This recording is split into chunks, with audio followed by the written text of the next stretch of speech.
Cut off dad and his wife for erasing mom's memory. Now they show up at my door. So yeah, this all started when I was 14. My mom passed away from cancer. I was really close to her, like, really close. We used to do everything together: cook, watch movies, talk about random stuff.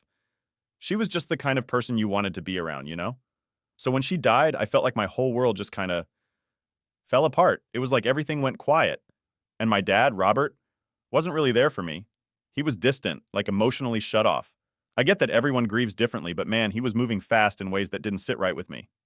Now, I'm not trying to sound dramatic or anything, but I swear it felt like he was already over it just a few months later. By the time it hit 3 months, he was dating Laura. I say dating because I'm pretty sure they were together before my mom even passed. I don't have solid proof or anything, but trust me, it was weird. The way they acted around each other, even when mom was sick, just felt off. I'd hear them laughing late at night in the kitchen while my mom was in bed, not doing well at all. It never sat right with me. It was just this vibe, like he was checked out from us before she was even gone. Anyway, Laura was already spending nights at our house by the time 4 months had gone by. I didn't have time to grieve, let alone wrap my head around why this random woman was suddenly part of our lives. It was like my dad couldn't wait to move on, and honestly, I hated it. She'd show up, acting all sweet and over the top, trying to make small talk with me, cooking breakfast like she was already part of the family. I just kept thinking, who the hell does she think she is? Like, lady, I don't even know you. But here's the kicker. No, wait, can't use that. Here's the part that really messed me up. They announced their engagement on my 15th birthday. Yeah, my birthday. Picture this. I'm sitting there, kind of just going through the motions, trying to make the best out of my day, and then boom. They hit me with, "We have something exciting to share with you." I didn't even have a second to process it before my dad's grinning like a fool, and Laura's all, "We're getting married." I don't even remember thinking about it. I just stood up, grabbed the cake they'd gotten me, and flipped it onto the floor. Frosting everywhere. It was the only thing I could do in the moment to show how pissed I was. I walked out the door, and I didn't come back for 3 days. They had the nerve to act surprised when I bailed like that. They seriously didn't get why I was upset. I mean, come on, dude.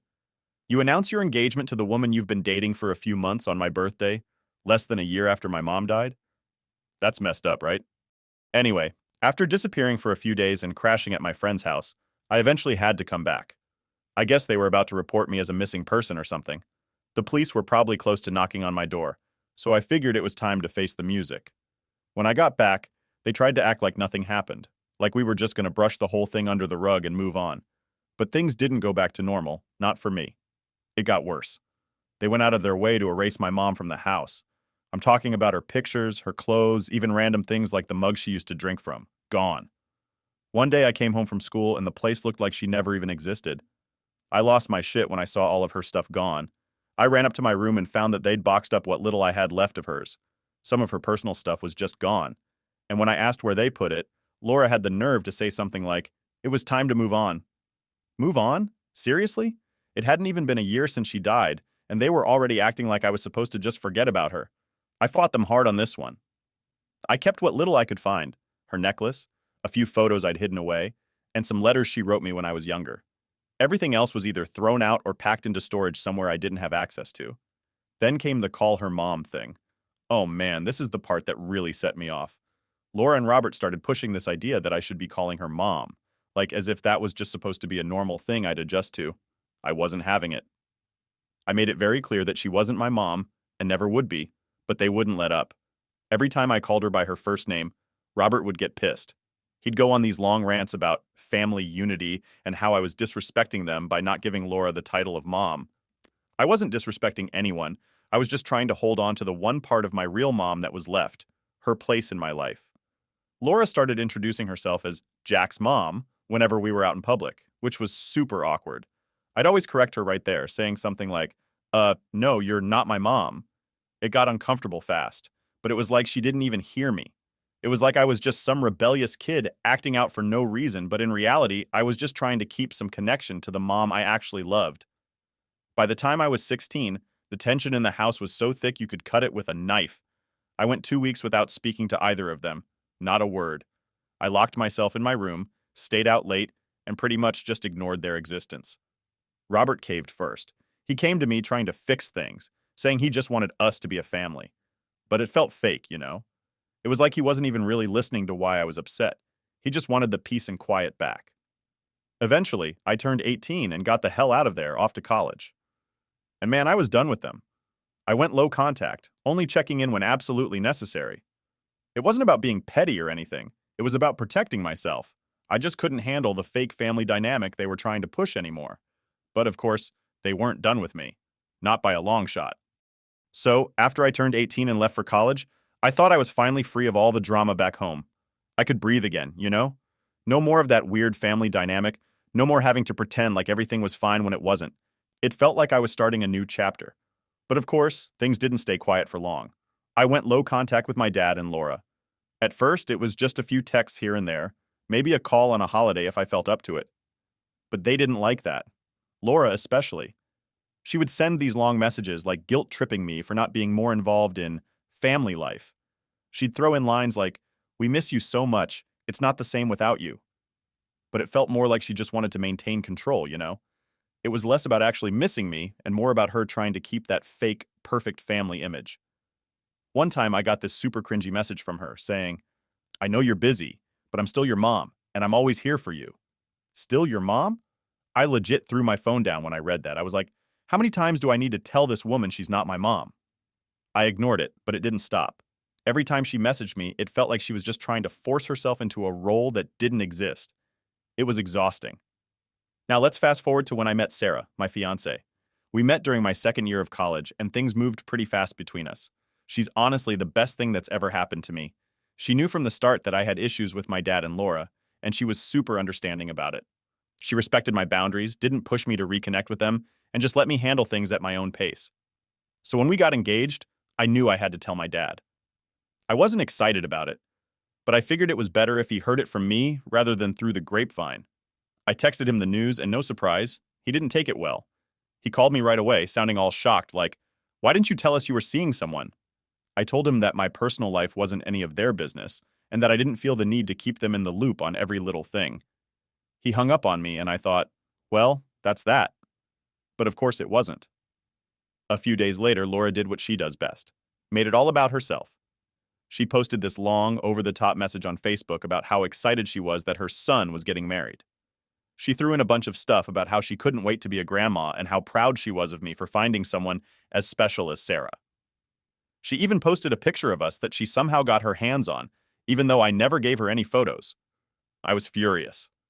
Not only did she have the nerve to call herself my mom again, but she was acting like she had any part in my life or my relationship. So I commented on the post, something along the lines of, "Just to clarify, I'm not your son, and you won't be a grandma to any of my kids." I don't think I've ever hit post faster in my life. And guess what? That's when the real drama kicked off. My dad called me, absolutely raging. He was going off about how disrespectful I was, how I embarrassed Laura in front of her friends, how I was disrespecting my mother. I couldn't believe he was saying all this. I just sat there, holding the phone, wondering if he even remembered that my mom died when I was 14. So I straight up asked him, "Who are we talking about? Because my mom's been dead for almost a decade now. You mean Laura, right? Because she's not my mother, and she never will be." That shut him up for a second. Then he launched into this whole thing about family and how we're all supposed to stick together and forgive each other and blah, blah, blah. Honestly, I was done listening at that point. I told him I didn't want to talk to him or Laura anymore and hung up. That was about 3 years ago. After that, we went into full no contact mode. No calls, no texts, no emails.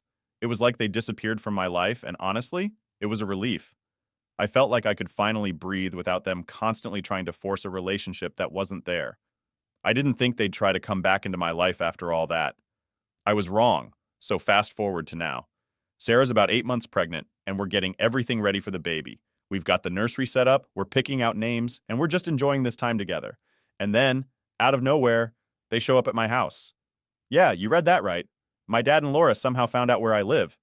I never gave them my address. And they just showed up one day, knocking on my door like everything was fine. I was in shock. I hadn't spoken to them in 3 years, and they thought it was okay to just drop by unannounced. I didn't even open the door at first. I just stared at them through the peephole, wondering what the hell they were thinking. Eventually, I opened the door, but I didn't let them in. I asked them what they wanted, and Laura started going off about how they missed me, how they wanted to rebuild our relationship before the baby was born. She had this fake smile plastered on her face the whole time, Like she actually believed I'd let them back into my life after everything that happened. I told them to leave. I didn't yell or anything, just calmly said, "You need to leave." But they didn't move. My dad tried to talk to me, saying they just wanted to meet Sarah and be a part of the baby's life. I slammed the door in their faces. I wasn't about to let them back in after all the crap they pulled. But here's the worst part. They didn't take the hint. A few days later, I found out that they bought a house 5 minutes away from where I live. Yeah, they literally moved to my city, right down the street, to be closer to me and the baby. At this point, it's not just annoying, it's creepy. They think they can just force their way back into my life, like they're entitled to a relationship with me and my family. Sarah and I talked about it, and honestly, we're both freaked out. I don't know what their deal is, but it's clear they're not going to give up easily. My therapist wants me to let them in, to rebuild bridges or whatever. But I'm just not sure I can do that. Not after everything they've done. Update 1. After finding out that my dad and Laura had literally bought a house 5 minutes away, I thought things couldn't get worse. But of course, I underestimated them. They always find a way to crank the weirdness up to another level. So about a week after they moved, I get a notification on my phone. It's from Facebook. Now, I'm not super active on social media, but I still keep an account to stay in touch with some friends from college. Anyway, it's a tag. Laura has tagged me in another post. My first reaction was just to roll my eyes, thinking, here we go again. I figured it'd be some more of her usual stuff about family or how much she misses me or whatever. But no. This time she went full crazy mode. The post was this long essay about how excited she was to finally be near her son again and how she can't wait to help raise her grandbaby.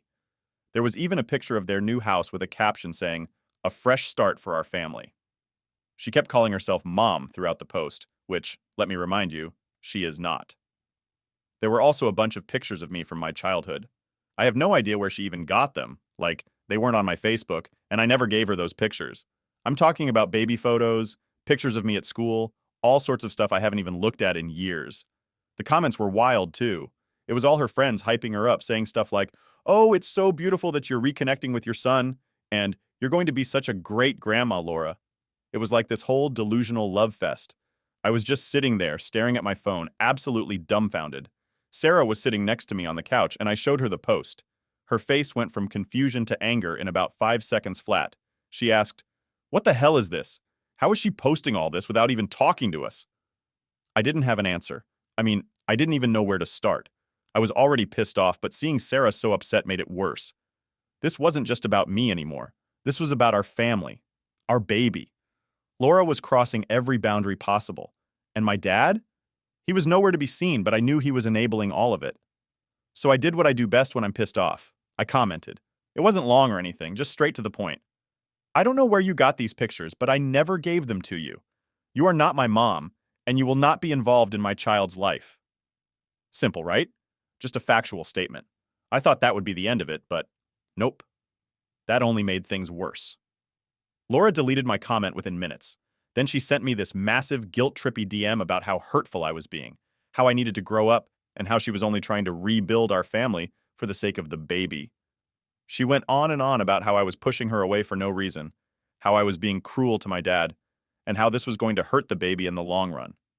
She even ended it with something like, "I'm doing this for your child's future, Jack. Don't you want them to have a loving family?" I stared at the message for a good minute before blocking her. Like, the audacity of this woman was unreal.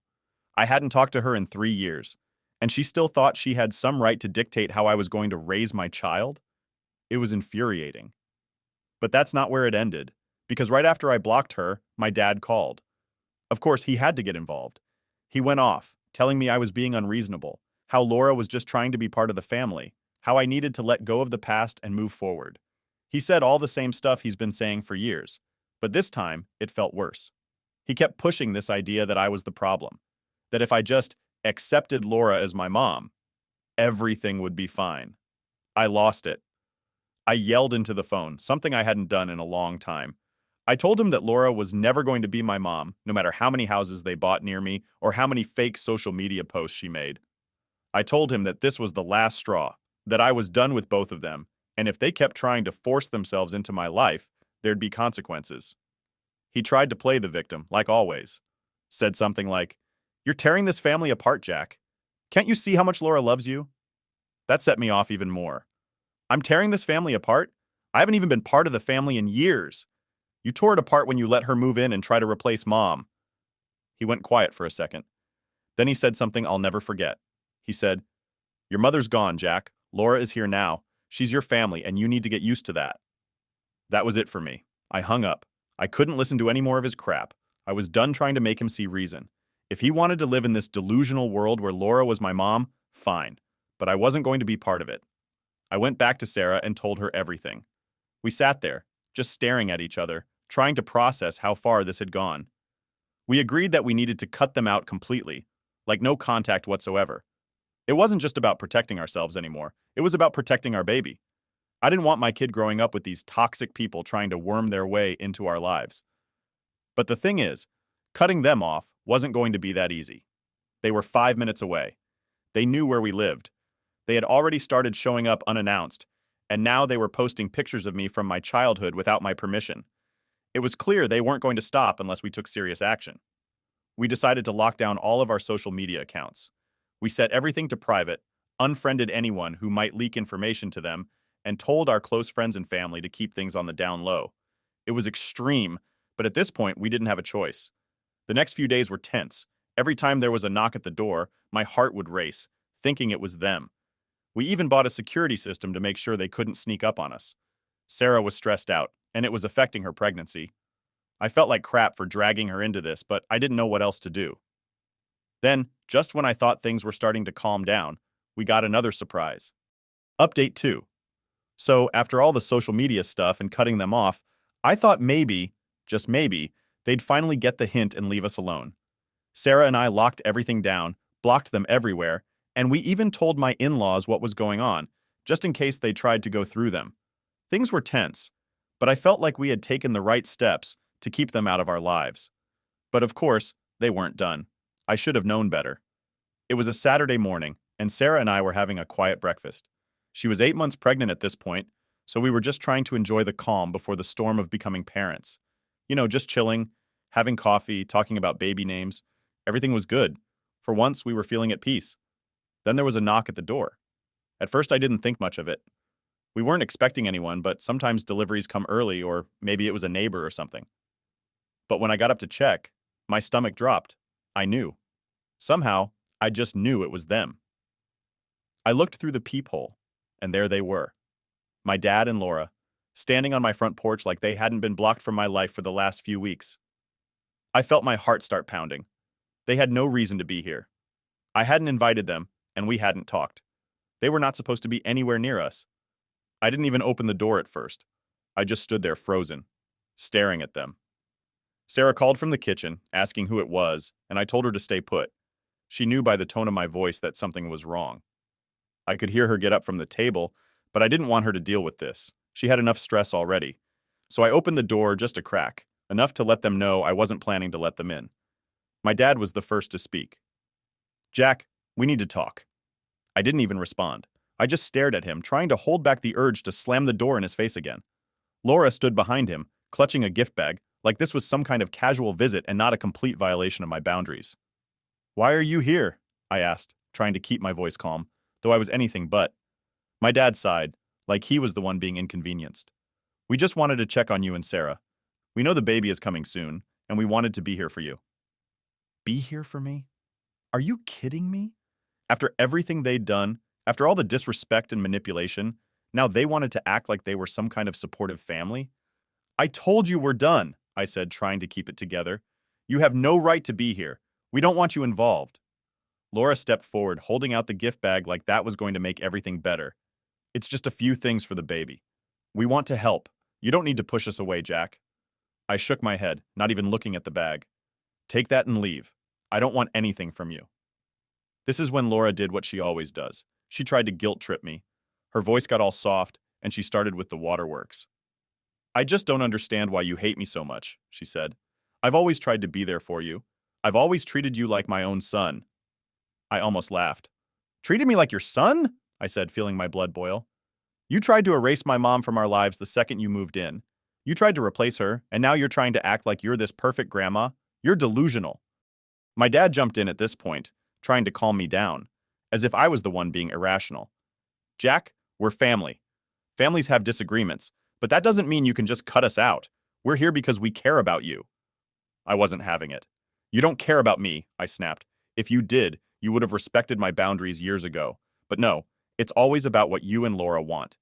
You don't get to force your way back into my life because it's convenient for you. Then I did what I should have done from the start. I told them to leave. For real this time. I'm done talking. You need to go and don't come back. But of course, they didn't move. Laura started crying harder, and my dad just stood there, shaking his head like he couldn't believe I was the one being unreasonable. It was like they were waiting for me to change my mind, like they could wear me down if they stood there long enough. I had enough. I slammed the door in their faces and locked it. I stood there for a few seconds, trying to catch my breath. I could hear them talking outside, but I didn't care what they had to say anymore. I walked back to the kitchen, and Sarah was standing there looking worried. Are they gone? She asked. Not yet, but they will be, I said, already pulling out my phone. I called the police. I wasn't messing around anymore. They had crossed the line too many times, and this was the last straw. I told the dispatcher that my estranged father and his wife were trespassing on my property and that they refused to leave. It wasn't long before I saw the flashing lights pull up outside. I didn't go out to talk to them again. I watched through the window as the cops told them to leave. Laura tried to argue with them, of course, probably saying something about how they were just trying to see their son, but the cops weren't having it. After a few minutes of back and forth, they finally got the message and left. I felt this huge wave of relief wash over me once they were gone. It wasn't even about them leaving my house. It was about taking control back. For the first time in a long time, I felt like I was actually doing something to protect my family. Later that night, Sarah and I sat down to talk. We both knew this wasn't over. My dad and Laura weren't the kind of people to give up easily, especially now that they were living so close. We had to figure out what to do next, how to protect ourselves and the baby once they were born.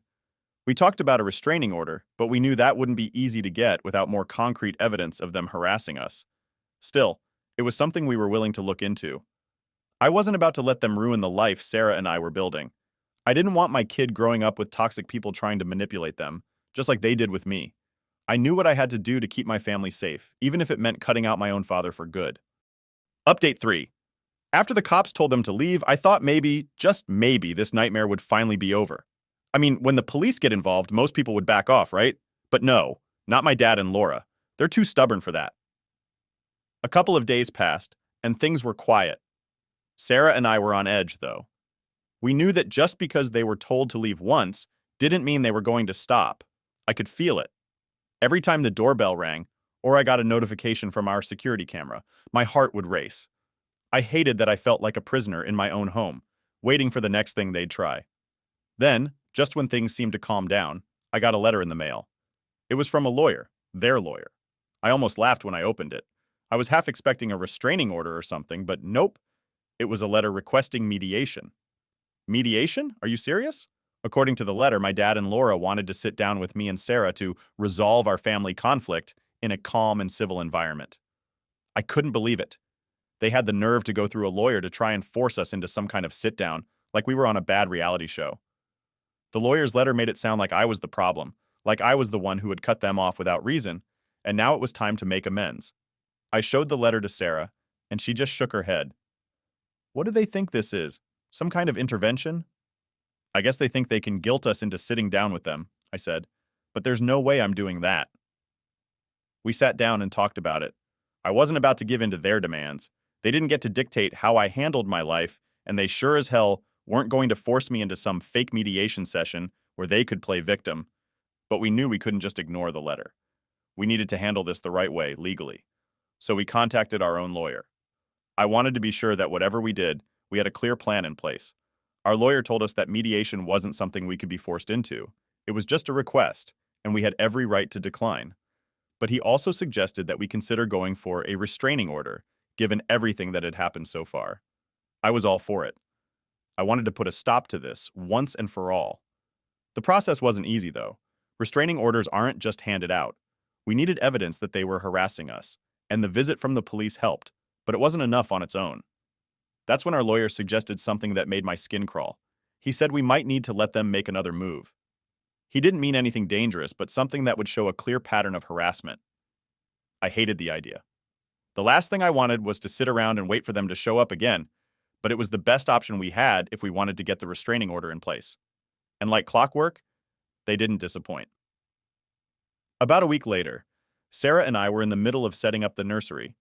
We were hanging up some decorations and organizing baby clothes when we heard the doorbell ring. My heart sank. I knew exactly who it was before I even looked at the camera. Sure enough, there they were, my dad and Laura, standing at the front door, holding more gifts. I couldn't believe it. After everything that had happened, they were back, acting like nothing was wrong. I grabbed my phone, ready to call the cops again, but Sarah stopped me. "Let's record this," she said. "Our lawyer needs more evidence, right? This is it." I hated that she was right. I didn't want to deal with them anymore, but we needed to handle this the right way. So I opened the door, just enough for the camera to catch everything, but not enough to let them in. "What do you want?" I asked, keeping my voice as steady as I could. My dad spoke first, of course. "Jack, we just wanted to drop off some things for the baby. We thought maybe we could talk, clear the air." I looked at the pile of gifts in his arms and felt my blood boil. "I don't want anything from you," I said. "I told you to leave us alone." Laura jumped in, trying to do her usual routine. "We're not trying to cause trouble. We just want to be part of your life. You can't keep pushing us away, Jack." "Yes, I can," I shot back. "And I will. You're not part of my life. You're not part of Sarah's life, and you're sure as hell not going to be part of my kid's life." My dad's face went red. He was trying to keep it together, but I could tell he was angry. "You're being unreasonable, Jack. We're your family." "No, you're not," I said, feeling the weight of my words. "My family is inside this house. My family is Sarah and our baby. You're just people I used to know." Laura started crying again, but I didn't care. I was done feeling guilty, done feeling like I was the one who had to fix everything. They had pushed, and now they were getting what they deserved. Nothing. "I'm calling the police," I said, pulling out my phone. "You need to leave now." They didn't argue this time. My dad muttered something under his breath, and they finally turned around and left. I stood there, watching them walk back to their car, and for the first time in a long time, I felt like I had control again. We sent the video to our lawyer, who said it was exactly what we needed. Within a few days, we had the paperwork ready, and the restraining order was filed. It wasn't an instant solution, but it was a step in the right direction. In the end, I realized something important. It wasn't just about protecting myself from them, it was about protecting my family. Sarah, our baby, they were my priority now. My dad and Laura could keep playing their games, but they weren't going to drag us into their mess anymore. The restraining order might not stop them forever, but at least now we had the law on our side. And for the first time in years, I felt like I was doing the right thing. For me, for Sarah, and for the baby we were about to bring into the world. I don't know what they'll try next, but whatever it is, we'll be ready. And this time, I'm not backing down.